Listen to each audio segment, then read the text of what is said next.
the day Ezekiel Townsend rode into Harlan County, New Mexico Territory, in the spring of 1882, every man at the land office laughed so hard that old Pete Danner nearly knocked his coffee off the counter, because the plot Ezekiel had just paid $40 for was the one they called Dead Man's Flat, and nobody with a lick of sense had ever wanted it.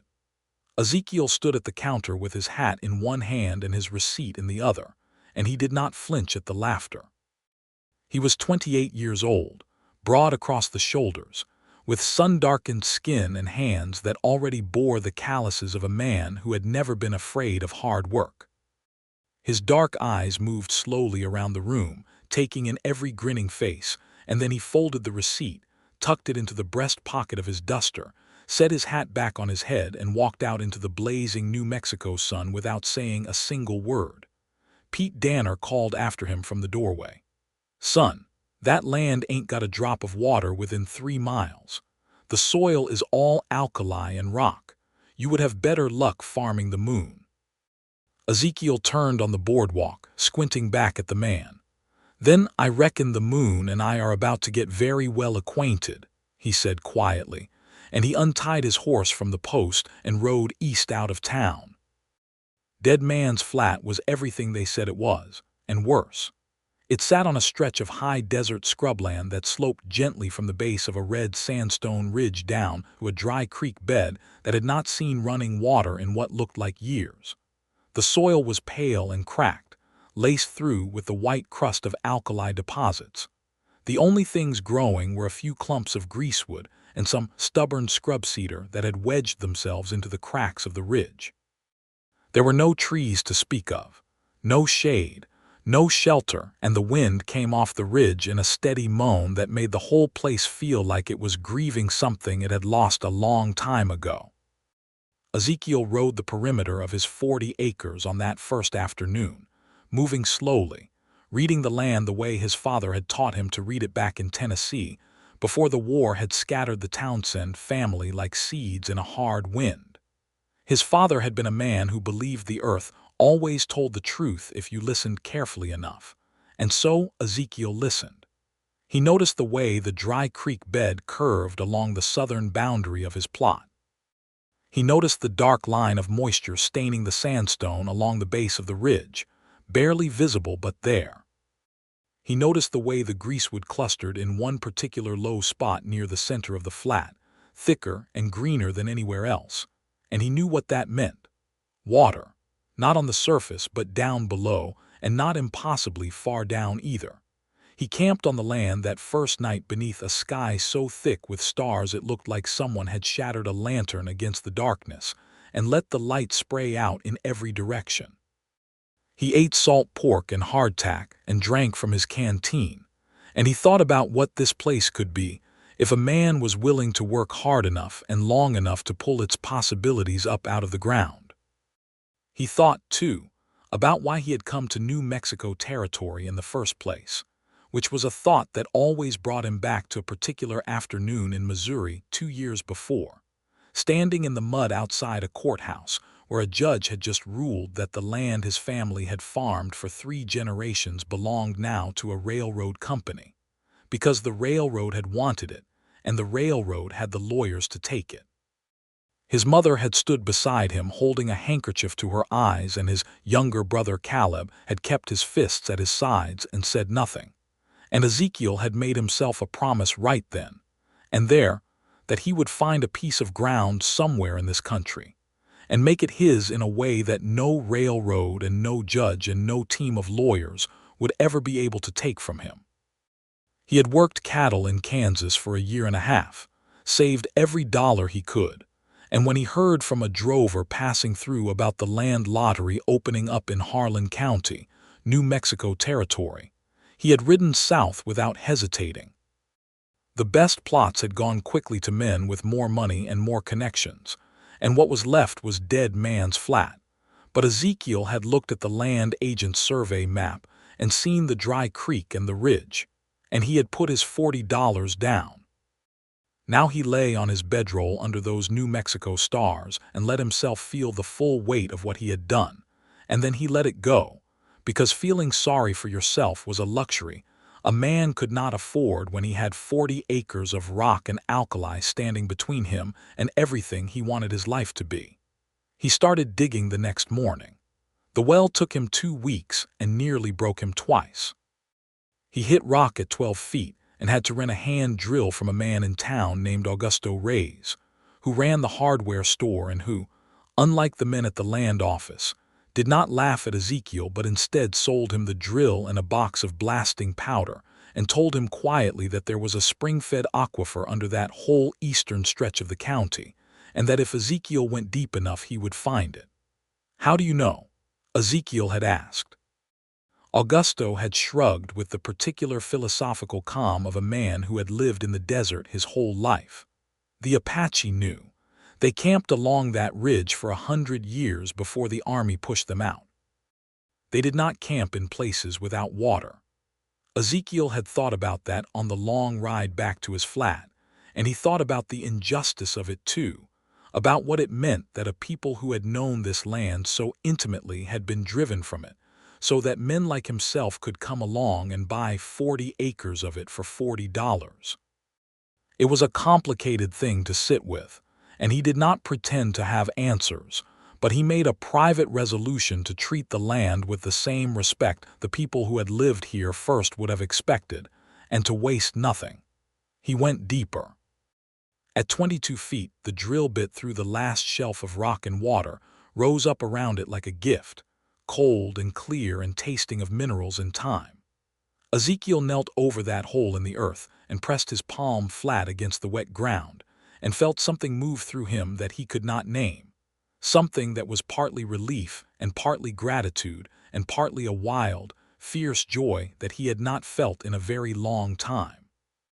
He lined the well with stones from the ridge, mortaring them with a clay mixture he learned from Augusto's wife, a small fierce woman named Dolores, who came out to inspect his work one afternoon with a critical eye and declared it acceptable, which Ezekiel understood to be high praise from her.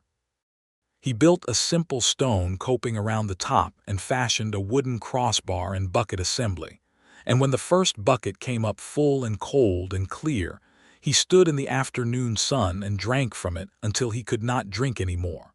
Water changed everything. Ezekiel knew that, and he set to work with the systematic patience of a man who understood that the land would not transform itself overnight, but that every single day of right work moved him one day closer to where he needed to be.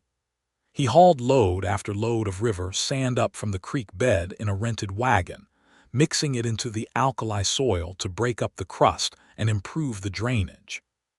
He borrowed a plow from Augusto and turned the soil in long, slow rows, working from sunup to sundown, with the kind of focused endurance that made men who passed by on the road shake their heads in something that was partly admiration and partly disbelief. By midsummer, he had 12 acres prepared and planted with a combination of winter wheat, drought-resistant sorghum, and kitchen vegetables. He built a small cabin from rough-cut timber hauled from a sawmill 40 miles north, doing most of the framing himself, and hiring 2 brothers named Rourke and Thomas Birch to help him raise the walls in a single long Saturday. The cabin was not beautiful, but it was solid, with thick walls and a stone fireplace, and a plank floor that he leveled carefully so that nothing would roll off a table in the night. He built a barn next, smaller than he would have liked, but enough to shelter his horse, and the 2 goats he purchased from a widow woman named Mrs. Haverson, who lived 5 miles to the north, and he strung fence wire along his property lines with cedar posts he split from logs he dragged down off the ridge. The neighbors, when they came around at all, watched with a mixture of curiosity and grudging respect. Old Silas Pratt, who spread bordered Ezekiel's to the west, rode over one August morning and sat on his horse for a long moment looking out over the planted rows where green shoots were already pushing up through the amended soil. "Well," said Silas, and he took off his hat and scratched his head, "I will be damned." "I believe you might be," said Ezekiel pleasantly, and Silas laughed and they shook hands, and that was the beginning of a decent neighborly relationship. It was Silas, in fact, who told Ezekiel about Celia Wilcox. It happened on a September evening when Silas had ridden over with a jug of cider, and the two men sat on the rough front steps of Ezekiel's cabin watching the sun go down behind the ridge in spectacular washes of orange and crimson. Silas mentioned, in the casual way that men in small territories mentioned things, that the schoolteacher position in Harlan had finally been filled after sitting empty for most of the year. "Young woman," Silas said. "From Virginia, they say. Name of Wilcox, Celia Wilcox, came out on her own, which took some nerve, I will say that for her." Ezekiel listened without particular interest. He was 28 and he had not spent much time thinking about women in the past 2 years, being too occupied with the work of survival and building to give romance any serious consideration. "Widow?" he asked, because that was often the case with women who came west alone. "No," Silas said. "Far as I know, she never married. Lost her father last year, from what Dollar's Rays told my wife. Mother passed when she was young. So she is on her own, I suppose, and she came out to teach." He paused and swirled his cider. "My wife says she is quite something to look at, if you don't mind my saying." Ezekiel said he did not mind, and he filed the information away in the back of his mind and did not think much more about it that night. He met Celia Wilcox for the first time in October, on a morning when he had ridden into Harlan to collect supplies and a letter from his brother Caleb, who was now working a freighting operation out of Santa Fe. He was coming out of the general store with a sack of flour over one shoulder and a small crate of goods balanced in his other arm when he walked directly into her on the boardwalk, and the impact was sufficient that she stumbled back a step, and her market basket swung wildly, and the egg she had wrapped carefully in muslin went tumbling toward the boards. Ezekiel moved faster than a man carrying 40 pounds of supplies had any right to move. He dropped the crate, caught the basket with his free hand, and somehow managed not to drop the flour sack, and when he looked down into the basket the eggs were intact, all 6 of them resting peacefully in their muslin wrappings as if nothing at all had happened. He looked up and found himself regarding a woman of about 25, with dark auburn hair pinned up under a modest hat, clear gray eyes that were at the moment expressing a mixture of surprise and something that might have been the beginning of laughter, and a face that struck him with such immediate and unexpected impact that he stood there for a full 2 seconds doing absolutely nothing. "Your eggs," he said finally, holding the basket out, which was possibly the least elegant thing he had ever said to anyone. "So they are," she said, and there was indeed a smile at the corner of her mouth now, restrained but genuine. "Thank you for saving them. I only just bought them and I would have been very unhappy to lose them on the boardwalk." "My fault entirely," he said. "I was not watching where I was going." "Neither was I," she said fairly, and she took the basket from him.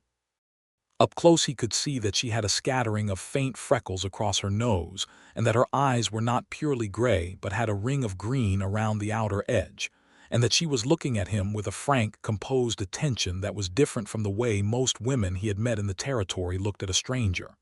There was no coyness in it and no fear, just a direct and curious regard.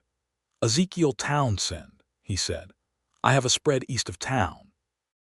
Dead Man's Flat, they call it, though I intend to change that." "Celia Wilcox," she said. "I teach school here, and I heard about Dead Man's Flat." Something shifted in her expression, moving from polite toward genuinely interested. "They say you dug a well on it and planted 12 acres. Is that true?" "It is," he said. 14 acres actually as of last week. "And it is growing. Better than I expected," he said. "The soil is hard to work, but there is more to it than meets the eye." She studied him for a moment with that steady gray-green gaze. "That seems to be true of many things," she said. And then she smiled fully, a real smile that changed her whole face, and said, "It was very nice to meet you, Mr. Townsend. And thank you again for the eggs." She walked on down the boardwalk, and Ezekiel stood there on the steps of the general store, holding a sack of flour, and feeling something in his chest that he had not felt in a very long time, which was the peculiar, alarmed, exhilarating sensation of a man who has just been struck by something he did not see coming. He thought about her the whole ride home. He thought about her with a focused intensity that he found slightly ridiculous and also completely impossible to stop. He thought about the directness of her gaze and the way she had not giggled or looked away when she spoke to him, but had looked at him the way a person looks at something they are genuinely trying to understand. He thought about the smile at the corner of her mouth when she first looked up at him, the way it had been trying to happen before she had quite decided to let it. He put the flower away in the cabin and went back out to his fields and spent the afternoon turning soil and trying, with limited success, to think about something else. He saw her again 2 weeks later at the harvest social that the town put on every October in the courtyard behind the church. It was a proper frontier gathering, with fiddle music and long tables covered with food, and the particular mingled smells of wood smoke and cider, and the warm bodies of people who had been working outdoors all summer. Ezekiel attended because Silas and his wife Marta had insisted, and because he had brought 2 baskets of sorghum and a half-bushel of winter squash from his own fields as his contribution to the communal table, which felt like a small but significant declaration that Dead Man's Flat was producing something worth sharing. He saw her across the courtyard within the first 10 minutes, standing with Marta Pratt and Dollars Rays, wearing a dark blue dress that made her hair look even more richly auburn in the firelight. She was talking animatedly about something, her hands moving to make a point, and both Marta and Dollars were laughing. She had a quality of energy about her, Ezekiel noticed, not restlessness exactly, but a kind of brightness, as if she were genuinely and enthusiastically present in whatever moment she was in, which was a quality he found immediately and profoundly appealing. She noticed him noticing her, which was the kind of thing a woman with clear gray-green eyes noticed, and she gave him a small nod of recognition across the crowd. He raised his hat to her and turned away before he could do anything embarrassing. He spent a careful 20 minutes talking to Silas and Thomas Birch, and a cattle rancher named Hale McCready before he worked up what he would not have described as nerve but was, in fact, nerve, and made his way across the courtyard to where Celia was now standing alone near the food table, refilling her cup from the cider jug. "Miss Wilcox," he said. "Mr. Townsend." She handed him the cider jug with a smile. "You brought squash," she said, gesturing to his baskets on the table. "Silas Pratt told me it came from your land. He said it was the best squash he had tasted in 3 years. "Silas is a generous man," said Ezekiel. "Silas is not a generous man in the least," said Celia. "He is blunt to the point of being rude half the time, which means if he said it was the best squash he had tasted in 3 years, he meant it, and you should be proud of yourself." Ezekiel laughed. It came out before he could moderate it, a real full laugh, because she was exactly right about Silas, and the way she had said it was so precise and unaffected that it caught him completely off guard. She looked pleased that she had made him laugh, and they stood together by the cider table and talked for the next hour and a half. He learned that she had grown up in Richmond, Virginia, the eldest daughter of a schoolmaster who had filled their house with books, and insisted that his children read everything they could lay their hands on. Her mother had died of typhoid when Celia was 11, and her father had raised her and her 2 younger brothers alone. When her father died the previous winter of a heart ailment, the boys were old enough to manage on their own, but Celia had found herself at 25 with nothing to keep her in Richmond, and a restlessness that she described with such matter-of-fact candor that Ezekiel understood it completely. "I wanted to be somewhere that was still becoming something," she said. "Virginia is old and settled, and everyone knows what everyone else is going to do next. Out here," she gestured vaguely at the dark sky above the courtyard walls, "out here nothing is decided yet. It could still be anything." "That is exactly why I came," Ezekiel said, "though I had a more specific destination in mind than most." "Dead Man's Flat," she said. "Dead Man's Flat," he agreed. "Can I ask you something forward?" She said, and he could tell that she was accustomed to asking people permission for her forward questions, which suggested she had been asking forward questions long enough to know that she needed to. "Ask," he said. Why that particular piece of land? From what I have heard, everyone in the territory thought you had taken leave of your senses. There were better plots available. He was quiet for a moment, thinking about how to answer truthfully without being either boastful or self-pitying. Because, he said at last, I wanted something that nobody else wanted. I wanted to prove that a thing could be made worthwhile from nothing, not from already good circumstances. He paused. My family lost land in Missouri. Good land, productive land, to a railroad that had enough money and enough lawyers to take what was not theirs. And I thought. He stopped. You thought you would build something that nobody could take, she said softly. He looked at her. Yes, he said. Exactly that. The fiddles struck up a reel, and around them the social reorganized itself into dancing, but neither of them moved toward the dancing floor. They stood at the edge of the firelight and kept talking, and Ezekiel noticed that the night had grown very cold and that he could see his breath and hers mingling in small clouds between them, and that he was not cold at all. The ride home in the dark was one of the better hours he had spent in recent memory, turning over every word of the conversation in his mind, with the careful attention of a man examining something precious that he has unexpectedly found. He found an excuse to be in town the following Friday, which happened to be when the school let out at 3 in the afternoon. He told himself he needed bolts from Augusto's hardware store, which was technically true, and if his timing meant that he was collecting those bolts at precisely the moment when Celia Wilcox came out of the small schoolhouse door and down the front steps into the afternoon sun, then that was simply how things had worked out. She saw him, and her face arranged itself into an expression that was carefully neutral except for the very slight elevation of one eyebrow, which told him that she was not fooled for a moment, and also that she did not particularly mind. Mr. Townsend, she said. Shopping again. Bolts, he said. From Augusto's. Of course, she said. I find I need bolts myself from time to time. He laughed and fell into step beside her. Would you allow me to walk you home, Miss Wilcox? She considered this for exactly the right amount of time to make the question feel taken seriously. I would, she said, and they walked through the dusty late afternoon streets of Harlan while the schoolchildren scattered in all directions around them. She rented a room from a widow woman named Mrs. Pfeiffer on the quiet eastern edge of town, a small but comfortable arrangement with its own sitting room window that looked out on a scraggly garden that Mrs. Pfeiffer kept with dogged optimism. Celia talked about her students with the kind of passionate specificity that told Ezekiel she was genuinely devoted to the work, describing their different learning styles and their various domestic situations, and the challenges of teaching a one-room school where the children ranged from 6 to 14 in age. There is a boy named Jonas Hale, she said. He is 12 and he is the most naturally gifted reader I have ever taught, but his father keeps him home at least 2 days a week to help with the cattle operation. He came in last week with a novel he had borrowed from the minister's wife, and he had read all of it in a single night by lamplight, and he was burning to talk about it with someone.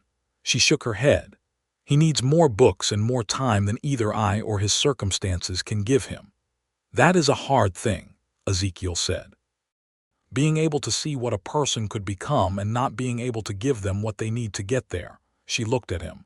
Yes, she said, that is exactly what it is. They had reached Mrs.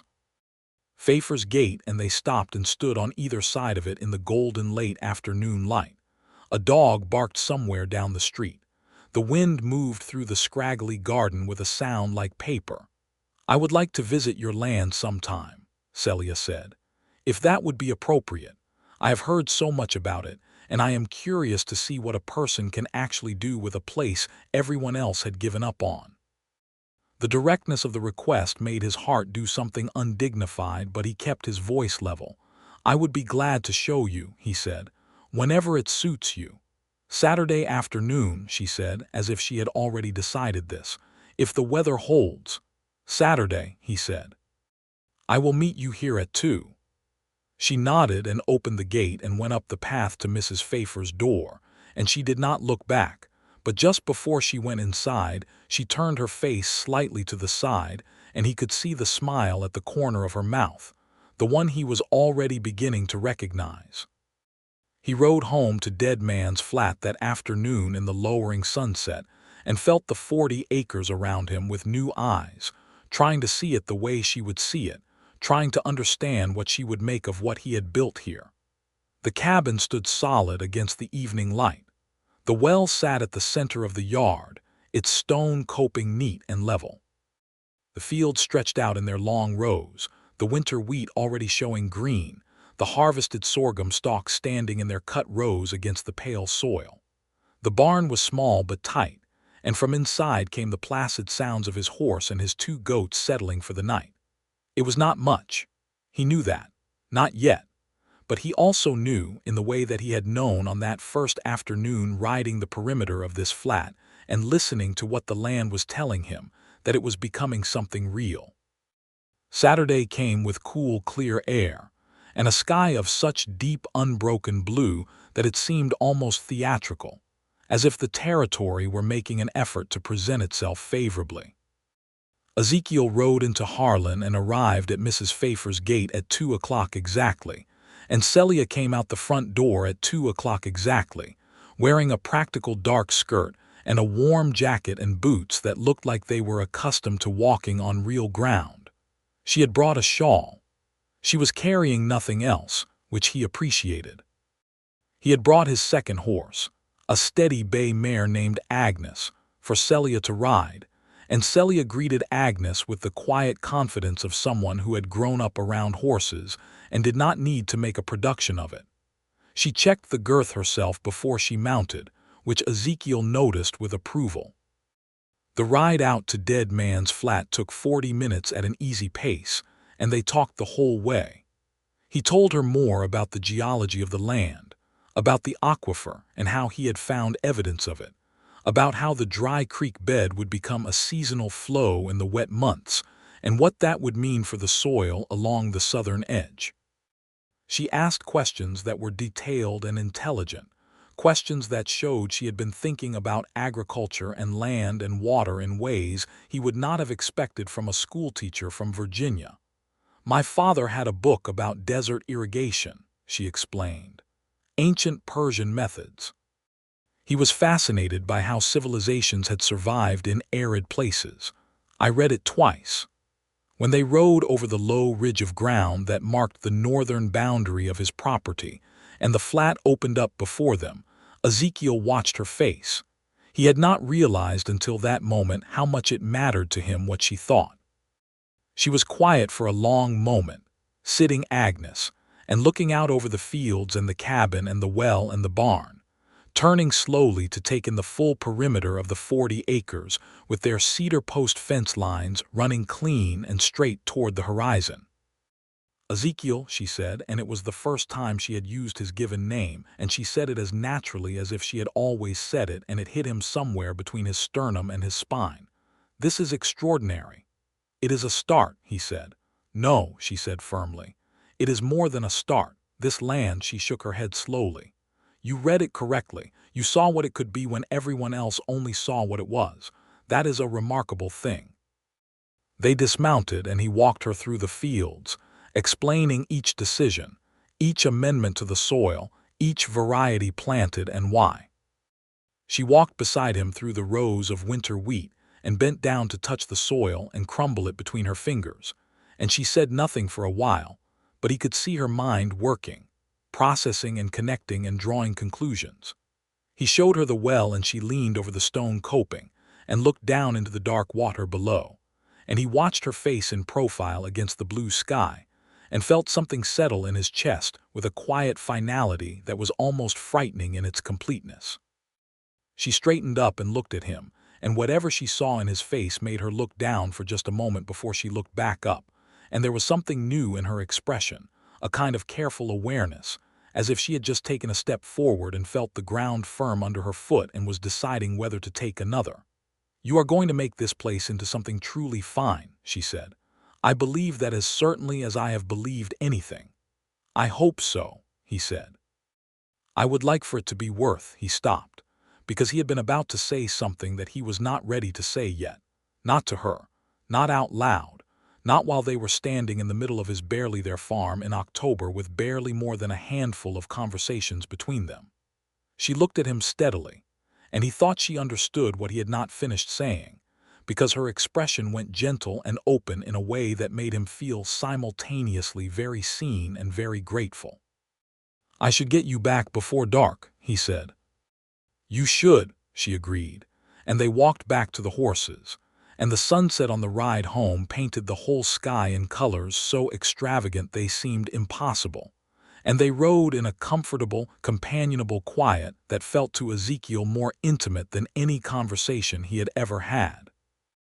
He called on her 3 more times in November, each visit a little less formal than the last, each conversation traveling deeper into the territory of who they actually were rather than who they were presenting themselves to be. She talked about her brothers and her father and the Richmond she had grown up in and why she had left it. He talked about Missouri and the land that had been taken and his mother and Caleb and the years working cattle in Kansas.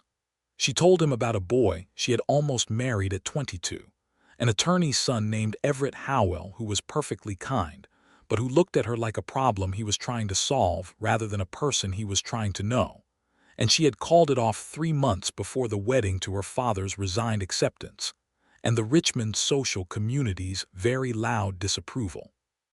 "They said I was too particular," she told him, "too independent, too much, generally speaking." "You are the right amount of everything," Ezekiel said, and the words came out before he could consider them, too direct and too certain to walk back. He saw her breath catch. "I am sorry," he began. "Don't be," she said quietly. "Please don't be." He came to town on a Sunday in late November to find Harlan in a state of unusual animation. There had been a confrontation the previous evening between 2 ranchers, Hale McCready, and a man named Vernon Coates over water rights on the creek that ran along the county's western edge, and it had ended with drawn guns and a deputy marshal from Santa Fe riding hard toward Harlan. These disputes were common in the territory, tensions over water and grazing rights that ran constantly beneath the surface of frontier life and broke through periodically into open conflict. Ezekiel found Celia at Dolar's Ray's kitchen table, where a small gathering of the town's women were discussing what the dispute might mean for the community. He stood in the doorway with his hat in his hand, and she looked up, and her face did the thing it did now when she saw him, which was a particular quality of opening, like a window coming up in warm weather. He sat at the table and listened and eventually said, carefully, that the root of most water disputes on the frontier was the terror of scarcity, the bone-deep fear that there was not enough to go around, and that the only long-term answer was for landowners to develop their own water resources rather than fighting over shared ones.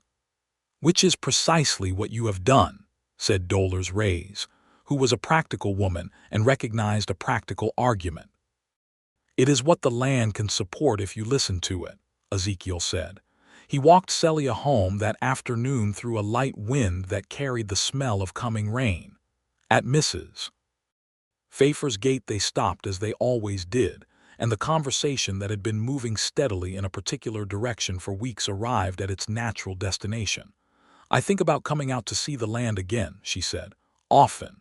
"You are welcome whenever you like," he said. "Always." And I think she stopped and started again. "I think about more than the land when I think about it." The wind moved between them carrying the smell of rain and distance. "Celia," he said, and her name in his mouth felt like the most important word he had ever said. "I am a man with 40 acres of hard ground and a stone well, and a cabin that is adequate but nothing more. I do not have much to offer in the way of comfort or certainty." "I did not come to New Mexico for comfort or certainty," she said. "I came for something that could still be anything. Remember." "I remember," he said, and you, her voice was steady and careful and true. "You are the most real thing I have encountered since I arrived, the most honest person, and what you have built on that land." She shook her head slightly. "It matters, Ezekiel. Not just what you have built, but why and how, and the way you looked at something everyone else had discarded and saw something worth caring for." She met his eyes directly. "I would very much like for you to continue calling on me." He reached out and took her hand, which was gloved against the cold, and held it for a moment.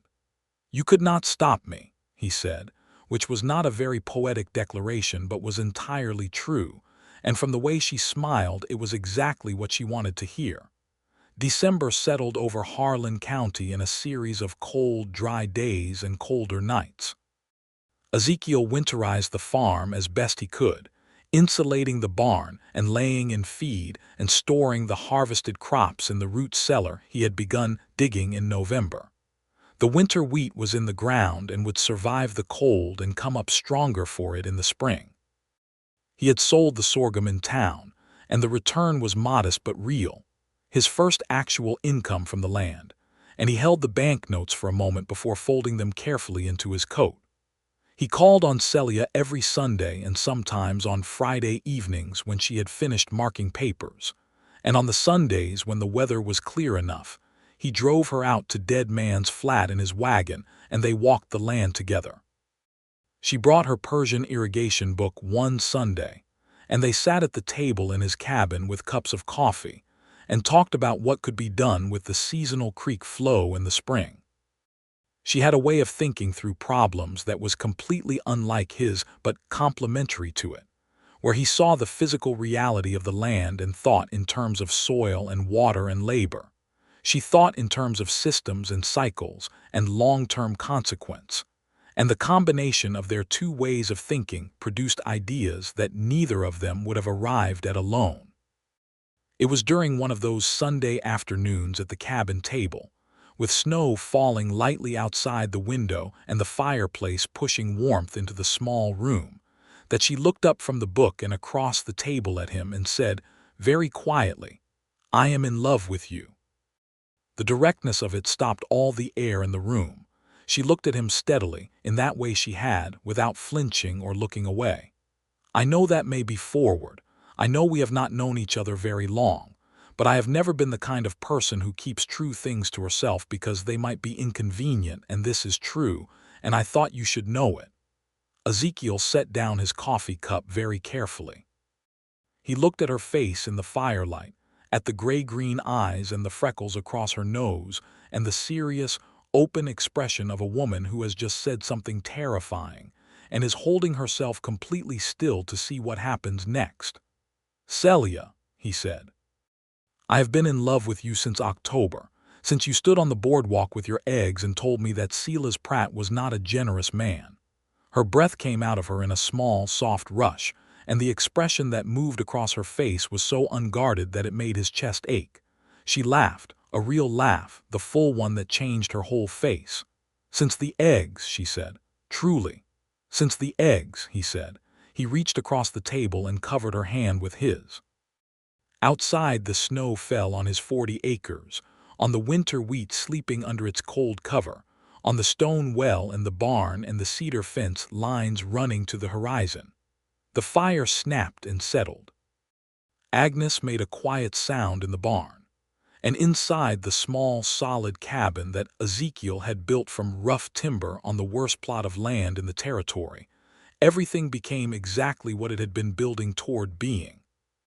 He kissed her that afternoon, standing by the window with the snow coming down outside, a careful and then not at all careful kiss that lasted, until Agnes stamped her foot in the barn loud enough to make them both laugh and step back from each other, breathing unevenly, Celia's hair slightly less arranged than it had been and her eyes very bright. "I should take you back before it gets dark," he said, his voice not entirely steady. "You should," she agreed, equally unsteady. They rode back to Harlan in the wagon through the falling snow with a horse blanket over their laps and Celia's shoulder against his and neither of them talking, which was the most eloquent conversation Ezekiel had ever had with anyone. January was hard, as January in New Mexico always was, with cold that settled into the bones of the territory and wind that found every gap in every wall. But Ezekiel had prepared well, and the cabin held its warmth, and the wheat came through the coldest week unharmed, and the goats and Agnes stayed healthy in the insulated barn. He worked every day regardless of cold, making improvements and repairs, planning the spring planting with a precision that reflected weeks of conversation with Celia and study of every agricultural reference he could lay his hands on, including her Persian irrigation book, which she had lent him for the winter. He rode into town every Sunday without fail. Once in January, the temperature dropped so severely that Silas Pratt came over the day before to advise against the ride, and Ezekiel thanked him and rode into Harlan the next morning anyway, arriving at Mrs. Pfeiffer's door with ice on his hat brim and his breath coming in hard, visible puffs, and Celia opened the door and looked at him for a moment with an expression that was partly exasperated and entirely moved, and she brought him inside and sat him by Mrs. Pfeiffer's fire and made him coffee without saying anything about the cold or the distance or the ice on his hat, because she understood why he had come, and she did not need to say it, and neither did he. Mrs. Pfeiffer, for her part, was a philosophical woman who had been a widow for 12 years and recognized real feeling when she saw it, and she brought out a plate of cookies and then conspicuously found reasons to be in other parts of the house for the afternoon. In February, Ezekiel rode to Santa Fe and spent 3 days doing research at the land office there, looking into what it would take to expand his water rights on the seasonal creek, and how he might go about formally registering the improvements he had made to the land so that they could not be challenged or disputed. He was thorough and careful, because he had learned in Missouri what it cost to be careless about the legal standing of the ground you stood on. He also stopped at a jeweler's shop on his second afternoon in Santa Fe and stood outside it for a long time before he went in, and when he came out, he had a small box in his breast pocket that he kept there for the rest of the trip and the whole ride home, aware of it with every mile, the way you are aware of something small and enormously significant. He arrived back at Dead Man's Flat on a Friday evening in February to find a horse tied to his fence post that he recognized as Silas Pratt's roan mare, and Silas sitting on the cabin steps looking troubled. "What is it?" Ezekiel asked, dismounting. "You have a problem," Silas said. "Vernon Coates. He has been telling people in town that your well encroaches on water rights that he registered when he came through in 1879. It is not true, from what I can see of it, because his registered rights are on the western county creek and your well is on the eastern aquifer, but he has got a lawyer in Albuquerque writing letters to the land office." Ezekiel stood very still with his horse's reins in his hands. The old cold feeling came back, the one from the Missouri courthouse, the one he had worked 2 years to move past. "Coates wants my land," he said. "He does not care about the water rights." "He sees what you have done with it," said Silas, "and he does not like that he did not see it first. Men like Coates are like that. They want the things that turn out to be worth something." Ezekiel took a measured breath. He stabled his horse, and then he and Silas sat on the steps in the cold February evening, and he thought about it clearly and without panic, which was how his father had taught him to think about trouble. "I have documentation on everything," he said. "The land office receipt, the well permit I pulled from the county seat last spring, the water rights registration I just completed in Santa Fe, the soil improvement records I have kept since day one." He looked at Silas. "Coates has nothing." "He has a lawyer," said Silas. "I have proof," said Ezekiel, "and there is a difference." He rode into town the next morning and found Augusto Reyes, who pointed him toward a man named Harrison Webb, who was the closest thing Harlan County had to a practicing attorney, being a man who had read law in Tennessee before coming west and who occasionally handled land disputes for county residents. Webb was a quiet, methodical man who looked at Ezekiel's documentation for an hour before declaring that Coates's claim was entirely without merit, and that he, Webb, would be happy to convey that assessment to Coates's Albuquerque lawyer in writing, with copies to the Santa Fe land office. "Coates is banking on you not having the paperwork," Webb said. "A lot of homesteaders don't. They improve the land and work it and assume their physical presence is protection enough, and then someone with legal representation shows up and they have nothing to stand on. "My father taught me that lesson," said Ezekiel, "though it cost him a farm to teach it." The dispute was resolved within 3 weeks, Webb's letter arriving in Albuquerque at sufficient legal weight that Coates's lawyer withdrew the claim without further action. Coates himself rode past Ezekiel's fence line on a March morning with the expression of a man who has swallowed something bitter and is trying not to show it, and Ezekiel, who was mending a section of fence at the time, raised his hat in polite acknowledgement. Coates did not return the gesture. Ezekiel did not particularly care. He had other things on his mind. He had intended to ask Celia to marry him in February, and then the Coates business had intervened, and he had wanted to resolve it first, to ensure that what he was offering her was stable ground. Now, in the first week of March, with the land dispute settled, and the winter wheat coming up green and strong, and the seasonal creek beginning to run with snowmelt from the mountains to the north, he felt ready. He asked her on a Sunday afternoon in the middle of the field of winter wheat. They had been walking the rows and he had been pointing out the progress of the crop, and at some point they had stopped walking and were simply standing between the rows with the green shoots around their feet and the mountain air smelling of water and spring earth. And the moment was so exactly right that he did not plan it or arrange it, but simply reached into his coat pocket and took out the small box and held it out to her. She looked at the box and then at him, and everything about her went very still. He had rehearsed things to say, but all of them had left him at this moment, and what came out instead was entirely true. "Celia, I have 40 acres and a stone well and a cabin with a plank floor, and I will not pretend it is much to offer a woman who is brave and smart and more remarkable than any person I have ever known. But I will tell you this." He opened the box.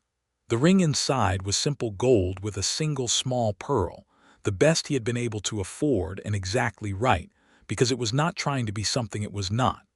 "I will spend the rest of my life building something worth sharing with you. Not because I have to, because there is nothing else I want to do." Celia looked at the ring for a long moment. Then she looked up at him, and her eyes were bright with something that was not sadness. "Yes," she said, simply and completely. "Yes, Ezekiel." He put the ring on her finger and she looked at it on her hand, and then she looked at him, and then, because they were standing in the middle of a wheat field in New Mexico and there was nobody for miles in any direction, she stepped forward and kissed him first, which he would remember for the rest of his life as the best thing that had ever happened to him in a wheat field, which was saying something for a man who loved his wheat. They were married in June of 1883 in the little white church in Harlan, on a Saturday morning when the air was warm, and the sky was the specific deep blue that only the high desert produced in early summer. Silas and Marta Pratt were there, and Augusto and Dolores Reyes, and Harrison Webb, and Mrs. Pfeiffer, who cried throughout the ceremony with the dignified composure of a woman who had been waiting for this moment since January, when Ezekiel arrived at her door with ice on his hat. Jonas Hale came with his father, who had grudgingly given the boy the morning off. The minister from Santa Fe married them, a lean, practical man who performed the ceremony with appropriate brevity and genuine warmth. Celia wore a dress of cream-colored cotton that she and Marta Pratt had made together over the previous month, with small embroidered flowers along the collar that Dolores Reyes had added in the last week, and she walked down the church aisle on her own, which was exactly what anyone who knew her would have expected, and which Ezekiel thought was the most purely characteristic thing about her, and which he loved completely. When she reached him at the front of the church and they turned to face each other, he thought again, as he had thought on that October afternoon when he watched her look out over his 40 acres, that there was nobody in the world who looked at things the way she looked at things, with that complete and honest attention, and that being the person she was looking at in that way was the finest thing he could imagine. "I do," she said, when the time came, without the smallest hesitation. "I do," he said, and meant it in ways he did not have language for. They rode out to Dead Man's Flat together that afternoon, Celia beside him on the wagon seat with her hand through his arm, and the late afternoon light falling golden across the land that was, Ezekiel thought, no longer the worst plot in the territory by any reasonable measure. The winter wheat had been harvested the week before, and the sorghum was knee-high in the warm summer weather, and the kitchen garden beside the cabin was bursting with tomatoes and squash and beans, and the seasonal creek was running clear along the southern boundary, and Ezekiel had dug a small irrigation channel from it to the low field, which had transformed that previously fallow corner into something lush and productive. Celia had brought her things to the cabin over the previous 2 weeks, settling them into the space with the same practical care she brought to everything, arranging her books on the shelf he had built specifically for them along the eastern wall, hanging the curtains she and Marta had sewn for the windows, setting her father's old compass on the mantelpiece where she could see it from the table. She stood in the doorway of the cabin on their wedding evening and looked at the room, with his things and her things existing together in the quiet of the late summer light, and turned to look at him beside her. "We are going to be very happy here," she said. "Yes," he said, "we are." She kept teaching school through that first year of marriage, because she wanted to, and because the school needed her, and because Ezekiel would not have dreamed of suggesting she stop. He understood that her work was not a substitute for something else but a genuine expression of who she was, and he valued it as such. She rode into Harlan on Mondays through Fridays on Agnes and came home in the late afternoons, and the evenings they spent at the table or on the front steps or walking the fields in the long summer light, talking about everything, which was the great and continuing pleasure of his life. He expanded the farm that second spring, breaking another 8 acres to the north where the soil was less alkaline than the flat proper, planting it in alfalfa for hay production, because he had decided to add 3 head of cattle to the operation and needed the feed source.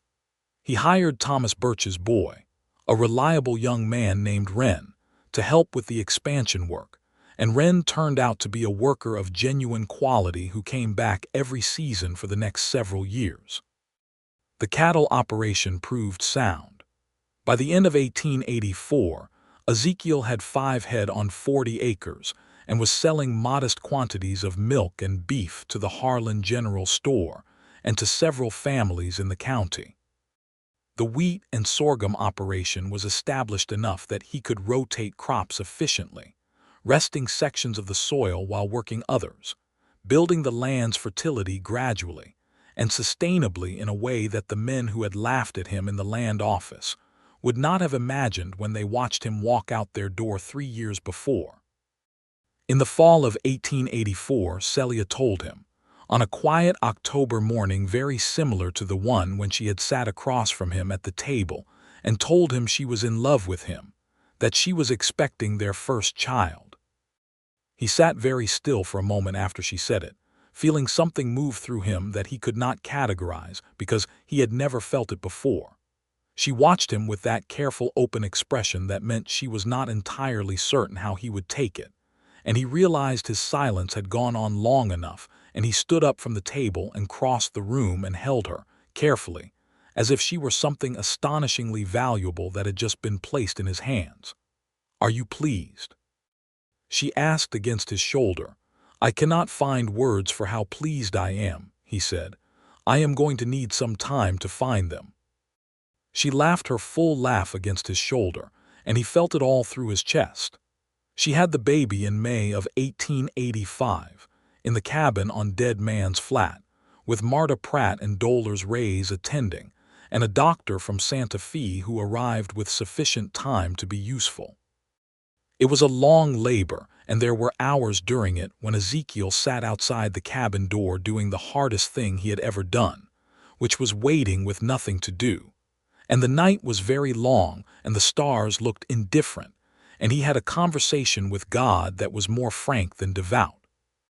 And then Marta Pratt opened the cabin door and said, in a voice that was trying very hard not to be too pleased with herself, "You have a son, Mr. Townsend, and Celia is perfectly fine." He went inside, and Celia was in the bed with the most exhausted and luminous expression he had ever seen on a human face, and she held up the bundle she was holding so he could see it. and the bundle was a small person with a red face and a remarkable amount of dark hair, who regarded Ezekiel with the unfocused but somehow accusatory expression of the very newly born. "Hello," Ezekiel said to the baby, which was again possibly the least eloquent thing he had ever said, and Celia laughed, and the baby startled at the sound, and Dolores Rays very tactfully began cleaning up the room. They named him Daniel, after Celia's father, with James as a middle name after Ezekiel's father. Daniel James Townsend arrived in the world on the worst plot of land in the territory and showed no signs of being troubled by it. The farm was not the worst plot of land in the territory by 1885, and anyone with eyes could see it. The word had spread through Harlan County and beyond over the years, partly through natural observation and partly through Silas Pratt, who had what could only be described as evangelical feeling about Ezekiel's agricultural methods, talking about the well and the soil amendment and the irrigation channel to anyone who would listen. Several neighboring homesteaders had come to Ezekiel with questions about digging wells and improving alkali soil, and he had shared everything he knew without reservation, because he believed that a rising level of the county's agricultural productivity would benefit everyone, and because it was simply the right thing to do.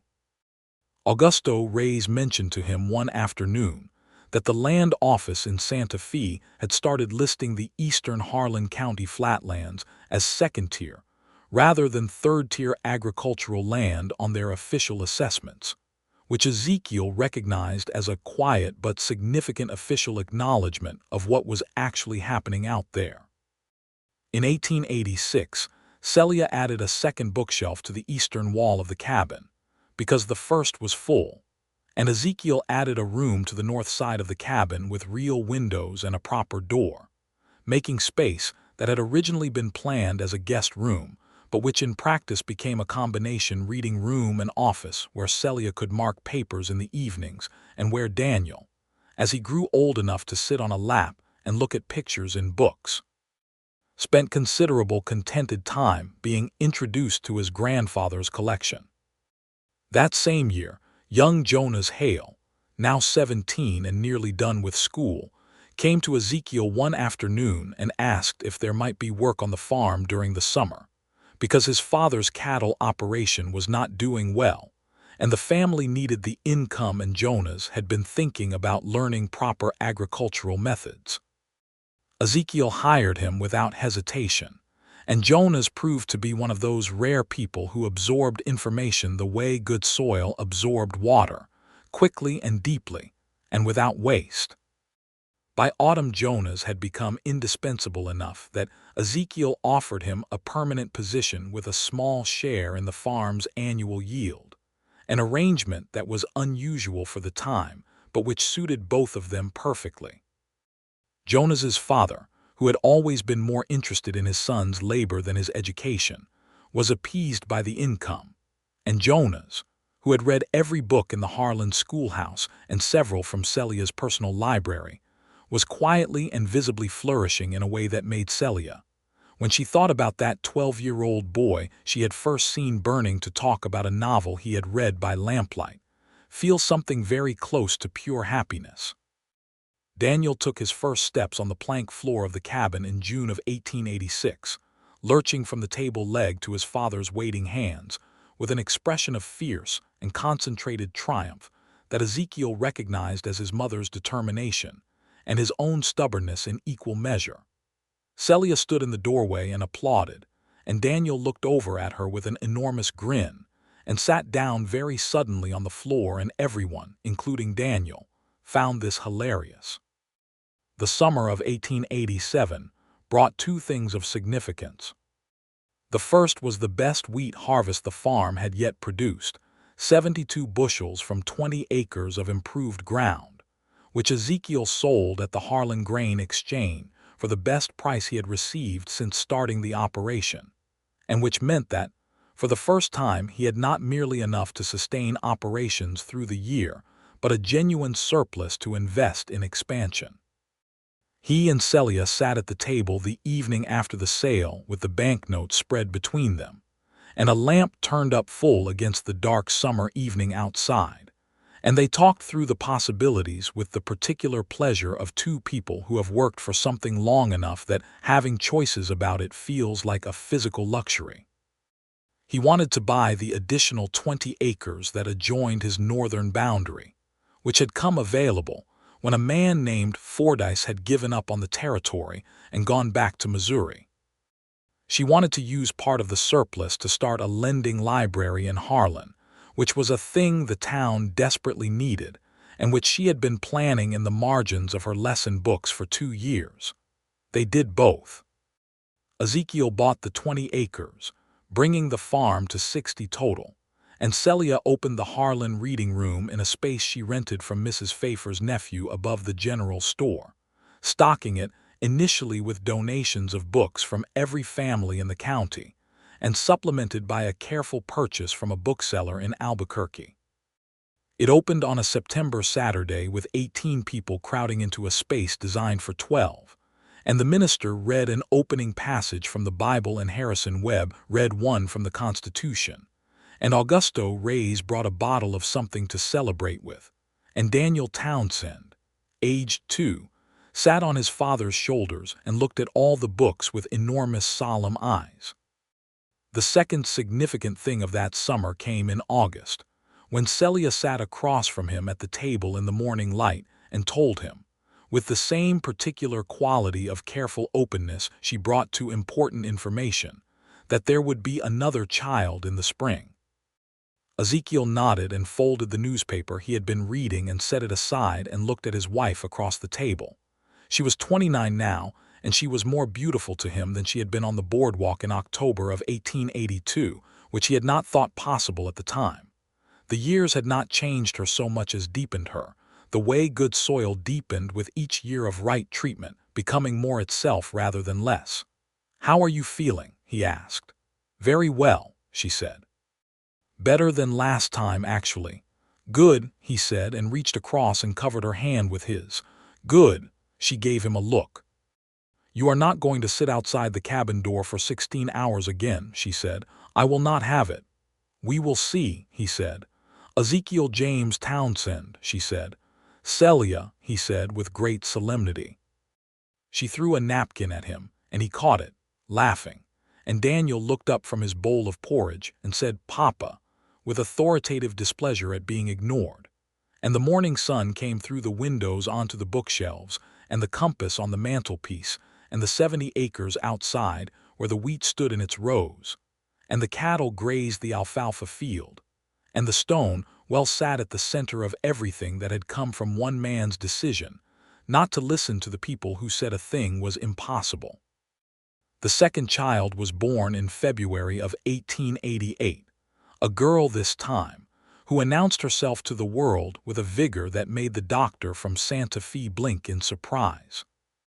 She had her mother's gray eyes and her father's dark hair, and when Celia held her up and looked at her she said, very quietly and very certainly, "Eleanor." And Ezekiel, who was present this time and had managed not to have the frank conversation with God that he had feared might be necessary, said yes, because Eleanor was exactly right. Eleanor Rose Townsend was born on Dead Man's Flat in February, and showed the same disregard for the history of the place that her brother had shown, growing immediately and enthusiastically into the life of the farm and the family, which was the most spectacular refutation of that name that had ever been delivered. Jonas Hale, who was by 1888 20 years old and running a significant portion of the farm's daily operations with the authority and competence of a man born to it, came to Ezekiel one spring morning with the particular expression of a person who has something important to say and is working out how to begin. Ezekiel waited. "I have been corresponding with a young woman," Jonas said, "in Santa Fe, Margaret Reyes, Doller's niece." Ezekiel kept his expression neutral. "Have you?" "She is educated," Jonas said, and he stopped and looked at the middle distance. "She is the first person I have met, in correspondence or otherwise, who reads as many books as I do." Ezekiel thought about a boardwalk in October 1882 and a woman with gray-green eyes and a basket of eggs. Those are very good qualities in a person, he said. Is she coming to Harlan? She might be, said Jonas, if there were sufficient reason. I pay you a man's wage and a share of the yield, said Ezekiel, which is a decent foundation for a reason. Jonas looked at him with transparent gratitude. Yes, sir, he said. That is what I thought.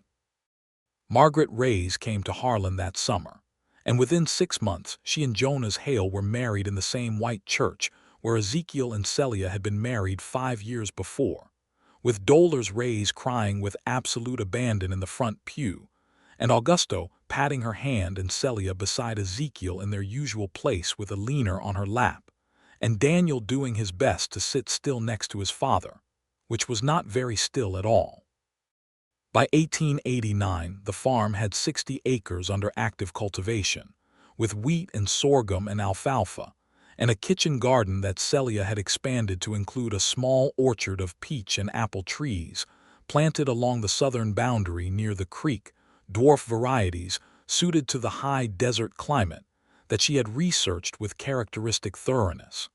The cattle herd had grown to 11 head. The well had been supplemented by a second one dug near the northern addition, and the irrigation channel had been extended and improved, with Jonas's help into a proper gravity-fed system that brought creek water to the lower fields in the wet season. The cabin had been expanded twice, a proper additional bedroom for Daniel and a leaner, and a screened porch along the front where Celia could sit in the warm evenings correcting papers with a view of the fields and the ridge, and where she and Ezekiel often sat after the children were asleep, talking with the ease of people who have so thoroughly become accustomed to each other that conversation is as natural as breathing. They sat on that porch on a warm September evening in 1889, 7 years after Ezekiel had first ridden into Harlan County with $40 and a receipt for the worst plot of land in the territory. The air smelled of the apple trees and the alfalfa and the faint particular mineral smell of the creek. The ridge was dark against a sky full of stars. From inside the house came the peaceful sounds of 2 children sleeping. "Do you remember," Celia said, "what you said the day you asked me to marry you in the wheat field?" "I said I would spend the rest of my life building something worth sharing with you," he said. "Yes." She was looking at the fields. "I have been thinking about that." She paused. "Not because I was worried about it, but because I have been thinking about whether you know." He looked at her in the starlight, this woman he had loved for 7 years and would love for the rest of his life, and he felt everything that was around them, the land and the house and the orchard and the children asleep inside, and the well in the yard and the stars overhead, all of it part of the same continuous thing, the same act of building and becoming that had started on that first night when he lay on his bedroll under these same stars and refused to feel sorry for himself. "Whether I know what?" he asked. She turned to look at him. "That you have done it," she said. "That it is not just built, that it is worth it, every single piece of it." He took her hand, which he had done thousands of times and which never felt routine or ordinary, and he held it in both of his in the warm September dark. "I know," he said. "I know because of you." She leaned her head against his shoulder, and they sat like that for a long time, the farm quiet around them, and the stars doing their impartial and beautiful work overhead, while inside the house, Daniel slept with his arms flung wide the way he always did, and a leaner made the small snuffling sounds that meant she was in the deep part of her dreams, and Dead Man's Flat, which had never been dead at all, only waiting. Breathed slowly and fully around the family that had claimed it and built it, and made it into exactly what it had always had the capacity to be. In the years that followed, the reputation of the Townsend farm spread through the territory the way all genuine things eventually spread, quietly and by demonstration rather than announcement. Men who were struggling with alkali soil or uncertain water sources came to ask questions, and Ezekiel answered every one, because he understood that the territory's prosperity was interconnected, and that a neighbor's failed farm was a problem that eventually reached everyone. He wrote down his methods in plain language in a series of documents that eventually found their way to the Territorial Agricultural Office in Santa Fe, which printed a summary of them in their annual report for 1890, which was a thing that would have made him laugh very hard if someone had told him about it on the day. He walked out of the Harlan Land office with his receipt for $40. Daniel grew into a boy who was his father's son in his solidity and his father's patience with living things, and his mother's son in his voracious and systematic reading of everything in the house, which by 1891 amounted to 3 shelves and a significant pile. He became Jonas Hale's shadow on the farm, absorbing agricultural knowledge with the same natural aptitude that Jonas had shown, and when he was 8, he had opinions about crop rotation that his father found not only useful but occasionally correct, which Ezekiel mentioned to Celia one evening with a mixture of pride and amusement. Alina grew into a girl who was both of them and neither of them, a person of her own distinct and vivid nature, who from the time she could walk had a habit of disappearing into the fields for worrying lengths of time, and reappearing to report on what the plants were doing in detailed and scientifically observant terms that made both her parents exchange looks of delighted bewilderment. She also had the full laugh, the one that changed her whole face, which she had gotten from her mother, and which she deployed without reservation on anyone who said something funny, which created the particular domestic situation of a household where nothing amusing could be said in front of Alina without receiving an immediate and enthusiastic response. In 1891, Celia went to see Jonas and Margaret Hale, who had by then their own small house on the northern addition of the farm that Ezekiel had given them the use of as part of Jonas's compensation arrangement, and came home in the afternoon with the kind of brightness about her that Ezekiel recognized and waited for. "Jonas and Margaret are expecting," she said. "I thought they might be," he said. "Margaret has been looking tired." And Celia said, setting her hat on the hook by the door and turning to look at him with that gray-green direct regard that still, after 9 years, made something move in his chest, "I believe we may be in similar circumstances ourselves." He crossed the room and took her face in his hands and kissed her, which was the most direct response he had, and which she received without objection. Their third child was born in the spring of 1892, a boy they named Thomas after Celia's younger brother, who came into the world at the same time of year as the peach trees bloomed in the orchard along the southern boundary, and who lay in his mother's arms on that May morning in a room full of apple blossom light, while his brother and sister pressed their noses to the doorframe and stared at him with expressions of profound and slightly suspicious assessment. "He is very small," said Daniel, who was 7 and had opinions about most things. "You were very small," said Ezekiel, who was standing in the doorway behind them. "He is pink," said Alina, who was 4 and who found this color politically interesting. "You are also pink," said Celia from the bed, her voice tired and amused and full of everything she was, and Ezekiel looked at his wife and his 3 children in the room that he had built with his own hands on the worst plot of land in the territory, and felt something so large and so complete that it had no name, only the weight of it, warm and true and exactly sufficient. Jonas Hale's son was born 3 weeks after Thomas Townsend, which was a coincidence that delighted both households and led to a running joke about what the 2 boys would get up to together, once they were old enough to get up to anything, a prediction that proved entirely accurate over the next several years. The farm celebrated its 10th year of operation in the spring of 1892, which was not a date that anyone marked officially, but which Ezekiel was aware of in the way a man is aware of milestones that matter to him privately.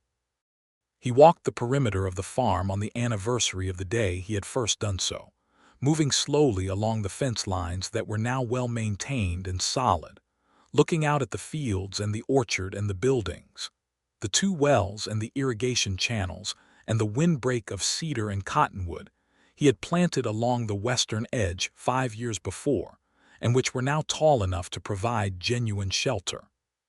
He walked to the center of the flat and stood where the original well was, the one he had dug at 22 feet with a hand drill and a box of blasting powder, and the stubbornness of a man who had already decided what he believed about this ground.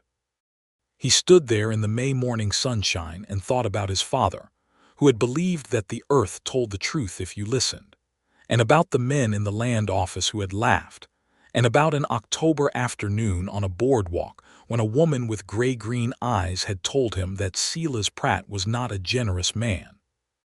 He thought about everything that had come from that single act of faith, or stubbornness, or both, and about how the truest things in his life had turned out to be not the things he had built with his hands, but the things he had built with the years, the trust and the knowledge and the love that had grown in the same soil as the wheat, requiring the same patience and the same willingness to believe in what was not yet visible on the surface. Celia found him there when she came looking, standing with his face turned toward the ridge and the morning sun on him. She came and stood beside him without asking what he was doing because she understood what he was doing, which was one of the gifts she had always given him. "You are thinking about the day you came," she said. "Yes," he said, and she was looking at the same ridge he was looking at. "And I am thinking that I was right," he said, "about what it could be." She turned to look at him. The morning light was on her hair, which had more copper in it now in certain lights, and her face was the face he had memorized in October of 1882 on a boardwalk over a basket of saved eggs, and which he had been reading every day since, finding new things in it with the regularity of a man returning to a landscape he loves. "You were right," she said. "And so was I." He looked at her. "What were you right about?" She smiled the full smile, the one that changed her whole face, the one Alina had inherited. "That you were the most real thing I had encountered since arriving in this territory," she said, "and that it would be worth it." He put his arm around her, and she leaned into him the way she had been leaning into him for 9 years, with the ease of something that had found its proper resting place. And they stood at the center of 60 acres of transformed ground, while from the house came the voices of their children, Daniel's deliberate tenor and Alina's quick laugh, and somewhere the peaceful sound of Thomas making his morning contentment known to the world.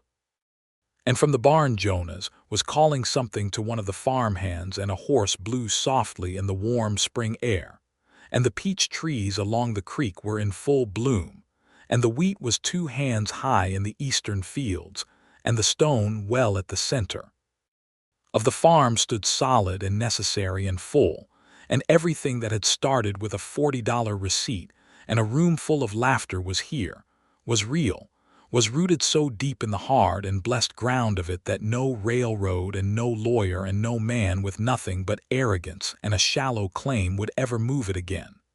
This was what he had built. This was what it had become. This was what they shared every morning and every evening, every hard season and every good harvest, every conversation at the table and every silence on the porch under the New Mexico stars, the life they had made together from nothing, or rather from the particular kind of nothing that turns out, when a person is patient enough and honest enough and willing enough to listen, to have been everything all along. The wind came off the ridge, warm with spring, carrying the smell of the orchard. Celia pulled his hat off his head and held it and turned her face up to the sun, her eyes closed, and Ezekiel looked at her for a long moment with his whole heart in his chest, and then he pulled her closer and felt her laugh against his side, and the farm breathed around them, alive and abundant and entirely, irreversibly, beautifully theirs.